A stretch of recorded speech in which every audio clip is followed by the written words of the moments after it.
Welcome to COVID-19 Cooking with Char, episode 5.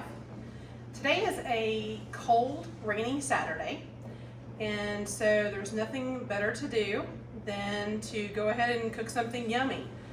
Today, my son Hudson and his roommate Colin went to Galveston to clean out his dorm. This is his senior year, and he's supposed to graduate in May, which, due to the whole COVID-19 thing, looks like it's not going to happen. This wasn't exactly how I expected his 4th year at the Maritime Academy to end, but these are different times. So they won't be home till about 8:30 or 9 tonight. So I decided to make something that I don't cook very often, but they like. So we're gonna take a trip down memory lane and go back to my Riverside Farms days. And I'm going to actually cook the chicken and spinach enchiladas, Mexican rice, and typically we had black beans, but I'm actually using just regular brown beans, and have a nice Mexican dinner tonight. My younger son Grayson is picky, so he won't eat that, so I do special Tex-Mex cheese enchiladas for him. So for anybody at home, it's real easy to do the chicken and spinach enchiladas. You can start with just rotisserie chicken. You can just cook some chicken, saute it in a pan. I decided, since I had time, nothing else really to do, to go ahead and boil down a whole chicken. That way I had chicken stock that I can put in the freezer for something else. So if you look at this stove over here, I actually have a whole chicken cooking down with onion and celery, carrots. I have some jalapeno and some spices in there, and it's just about ready for me to turn off, and then I'll clean the chicken off the bone and save the sauce, the actual stock, to cook with later. Then I also started the beans, and I actually have a ham bone left over that I put in. I have some brown beans, some onion, garlic, celery, and carrot, and it's cooking down nicely. And with the ham bone, it should have a nice ham flavor. So once I get the chicken cooled and taken off the bone, then we'll get ready for everything for the enchiladas. Okay, we're back. So we have multiple types of enchiladas going. So I'm going to make the sauce for the chicken and spinach enchiladas. And so I have a can of cream of chicken. And then I'm going to add a can of cream of mushroom.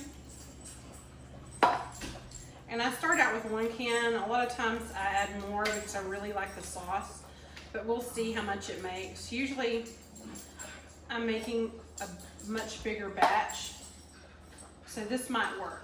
And then 1 container, a 16-ounce container of sour cream.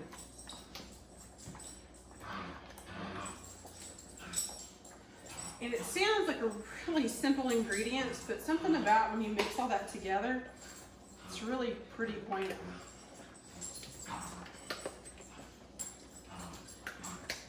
Yeah, so here's what it looks like so far, and I really like a lot of sauce. So I'm actually going to double that amount because I don't like dry enchiladas.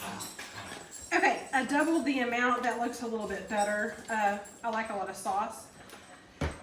Originally, when we did it back at the ranch, we used frozen spinach, and I'll explain the ranch here in a second. But I have fresh spinach here, so that's what we're going to use. Just have some bagged fresh spinach, so I'm going to tear some up and just put it in here and stir it in, and it'll cook down when we bake the enchiladas. So while I'm stirring this up, the ranch, Riverside Farms, was actually a hunting preserve that was owned by Diamond Shamrock originally, and then sold to Maxis Energy. And that's where I met Steve. I actually worked in the kitchen, and he was a hunting guide during the winter, and he worked in the horticulture department during the summer. And I remember the first day that he walked through the door in the kitchen, it was kind of like love at first sight. I was 16 years old, And boy, was I love struck with those blue eyes. And everybody was oohing and awing over him. And I didn't say anything. And then after everybody left, I asked, I was like, who was that? And they were like, oh, that's just Weller. And Steve is actually 13 years older than I am. And I was 16 and he wouldn't give me the time of day. But I was very persistent, shall I say. And we got married when I was 18, and we were married for 30 years, together for 32 years, and we have 2 beautiful children. Unfortunately, he died a few months ago, but we had some great times together. We had a lot of fun at Riverside Farms. So while working in the kitchen, that's actually where I got this recipe. And we did hunts for not only corporate hunts, but they also had commercial hunts. And so that's really where I developed my love of cooking. So you can just really add the amount of spinach you want. I'm just kind of going here. I don't want to overload it too much, but I want to make sure that we have some spinach flavor.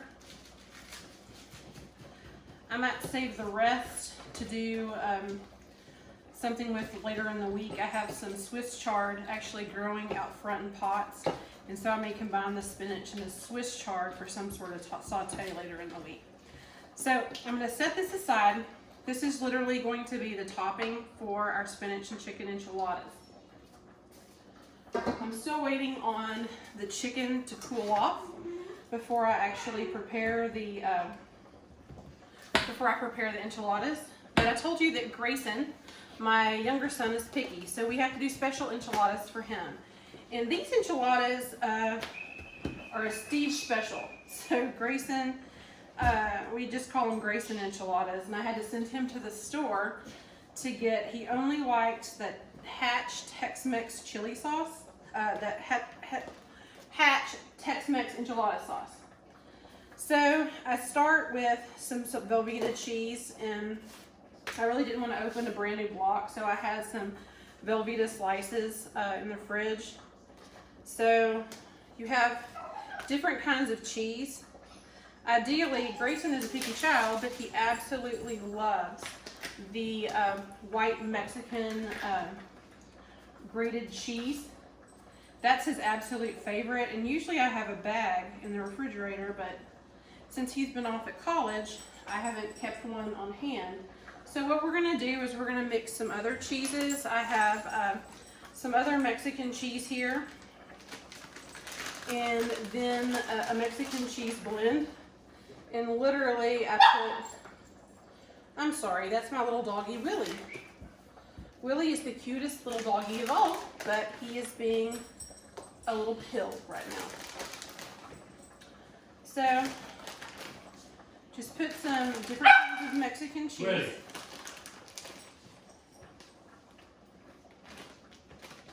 Papa, you can come show a picture of Willie if you'd like. He is the cutest little thing possible.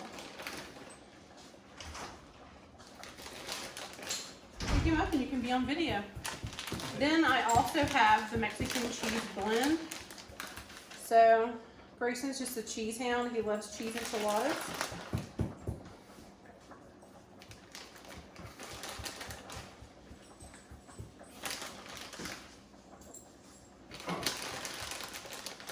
You have to go this way.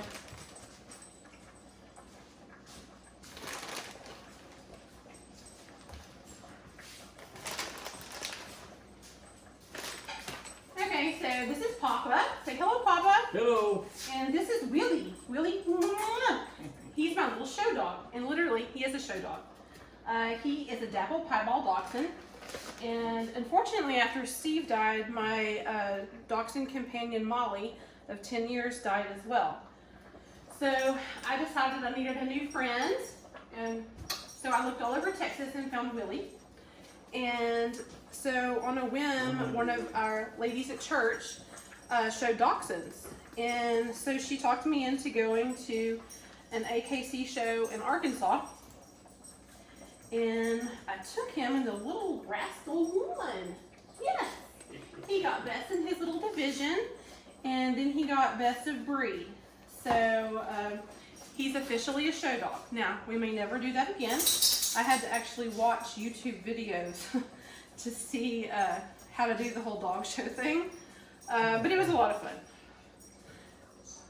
We were actually going to enter another show in May, but with the whole COVID-19 thing, that may not happen. So, for Grayson's Enchiladas, I added some Tonys because the child loves Tonys. And then I'm going to add just a touch of garlic to each one. And then I'm going to roll his up and put them in the pan. And literally the sauce for his is the Hatch Tex-Mex enchilada sauce. And sometimes, depending on if I have enough, sometimes I usually put 2 cans because again, I don't like dry enchiladas. Okay. But sometimes I may add some chicken broth to it as well. So get all these rolled up. And then we'll check on the chicken for the spinach and chicken enchiladas.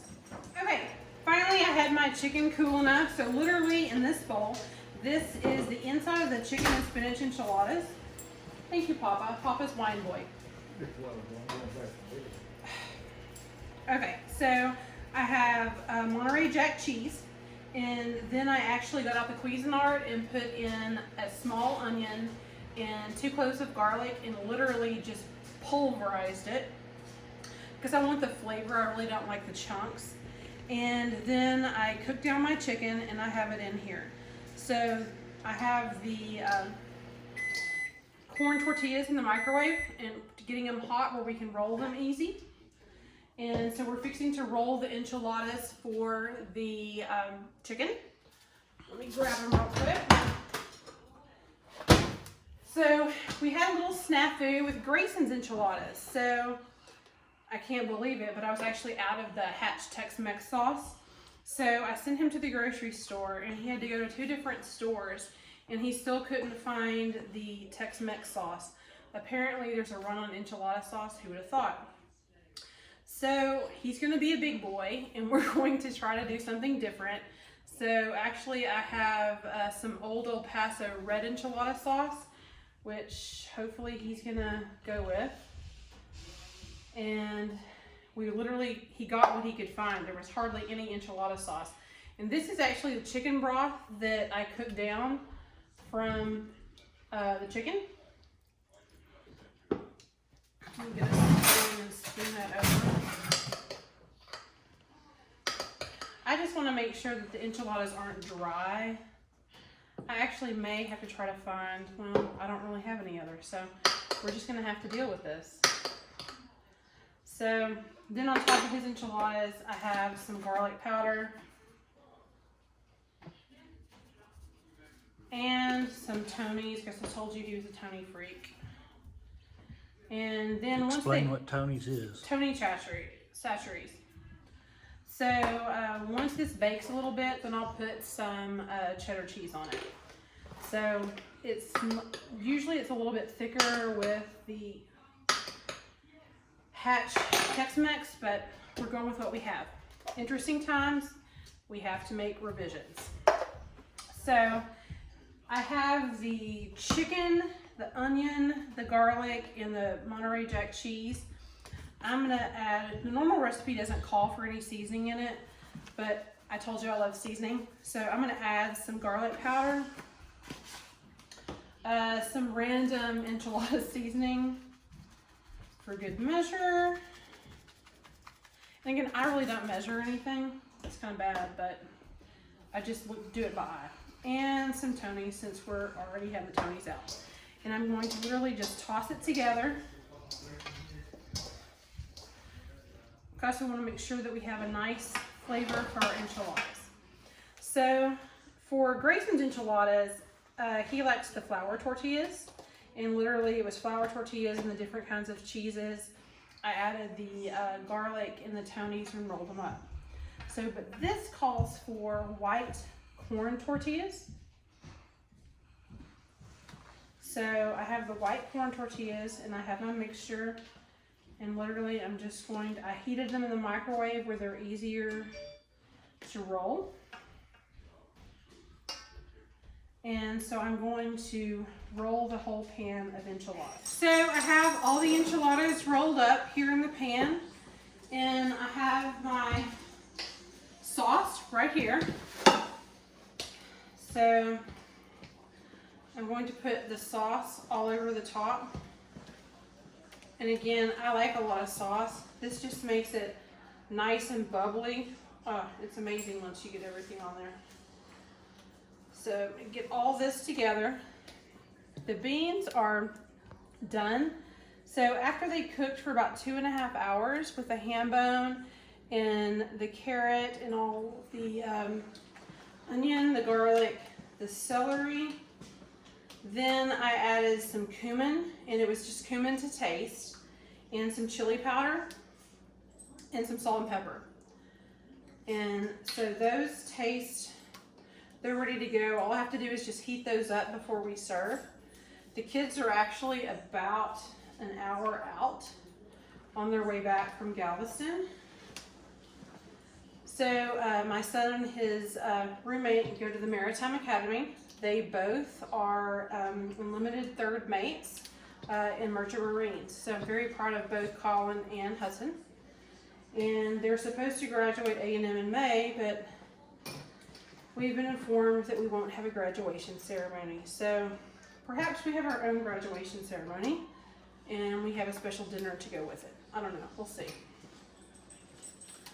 So I know that this looks like a lot of sauce, but really when it bakes down, it really is nice and yummy. Okay, one more, and then, oops, I better taste that. Okay, so, I'll wait till I'm off camera and eat the rest of it. So, this is literally ready to go in the oven. And then I'll let it bake for about 20 minutes. I have the oven on at 350. When it gets nice and bubbly, then I have Monterey Jack cheese to put over the top. So I'll set this aside, and it's time to start the rice.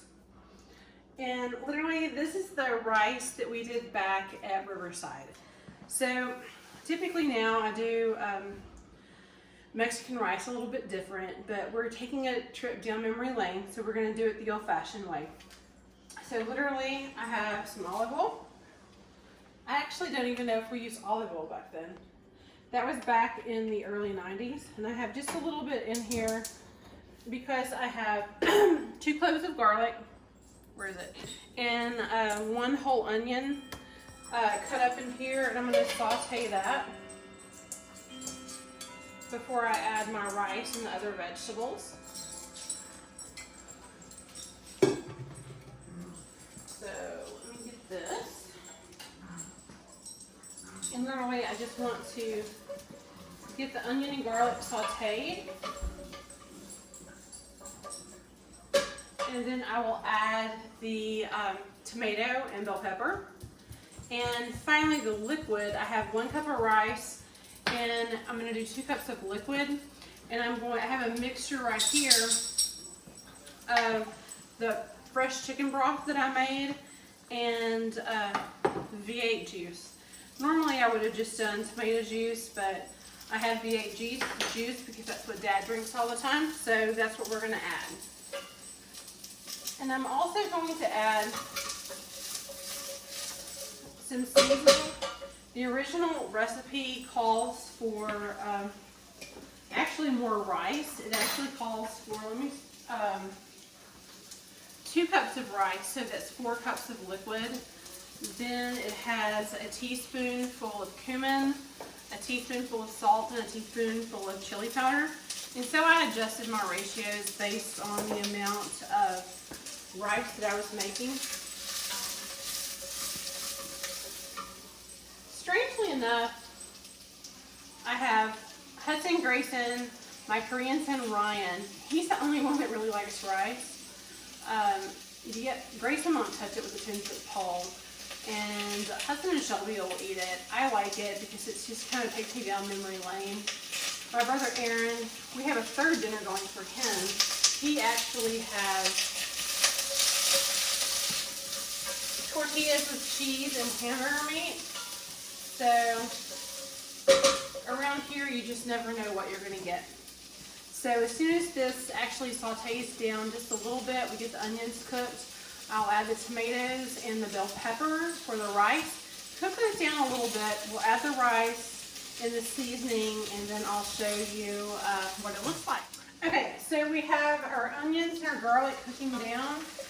I'm going to add actually it's a cup of tomatoes, so I have 2 medium-sized tomatoes. This is all I can find right now. And then 1 green bell pepper. So I'm going to cook those down just a little bit where they get a little soft, and then I will add my rice and the liquid and the spices. Let's see. Here's my cup of rice, my liquid and my spice mix.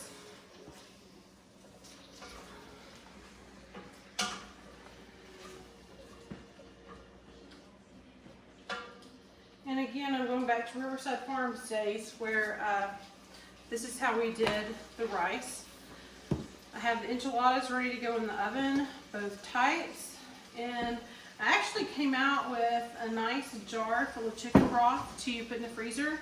And then another cup that I can put in another jar so we can use that later for different things.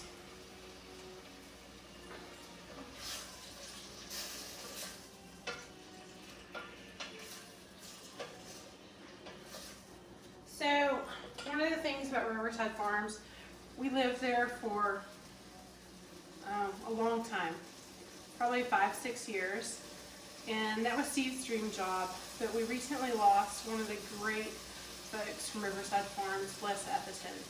Les was over the ranch, the cattle management, and Les and Betty were dear, dear people.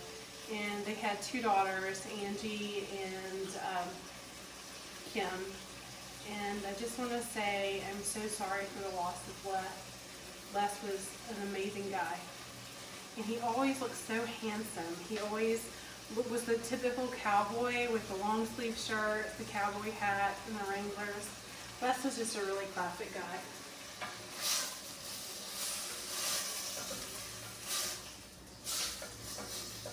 Okay, now that this is cooking down, I'm going to go ahead and add the rice and just let it cook down just a little bit before I actually add the liquid and the spices.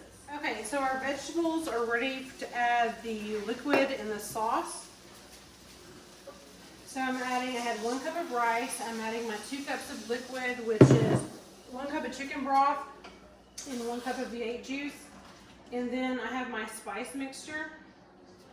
I'm going to stir that in and literally let it come to a boil. Get it nice and stirred in.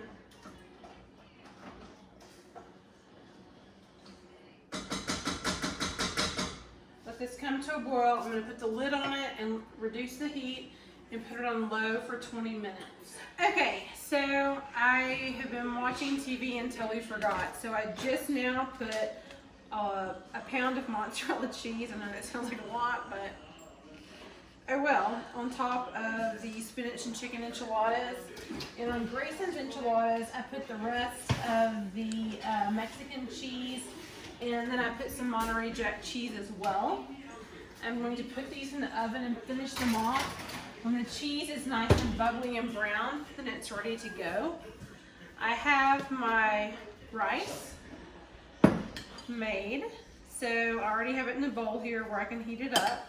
So here's my Spanish rice, and it's kind of cool that you have smells that take you back. It's literally been probably 20 years since I've done this Mexican rice, and it's just like, wow, that's the smell from the ranch. Then I have my beans, and my beans, it needed a little oomph.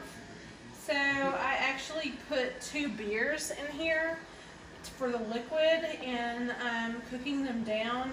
They're just about ready, just cooking some of the alcohol off. And literally as soon as the enchiladas are nice and bubbly, we'll be ready to serve. The kids are actually, one batch of kids are pulling up right now. So the other batch is about 15 minutes behind, and then I'll get ready to plate and we'll see what everything looks like. Okay, so the kids are home. It's time to pull everything out of the oven. I have the beans ready, the rice ready, Grayson's enchiladas ready, and finally the spinach and chicken enchiladas are coming out of the oven. They're nice and very bubbly. Woo, very hot. Okay, so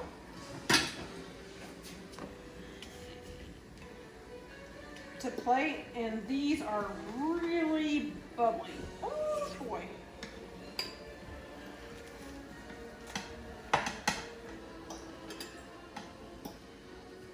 Enchilada, some Mexican rice,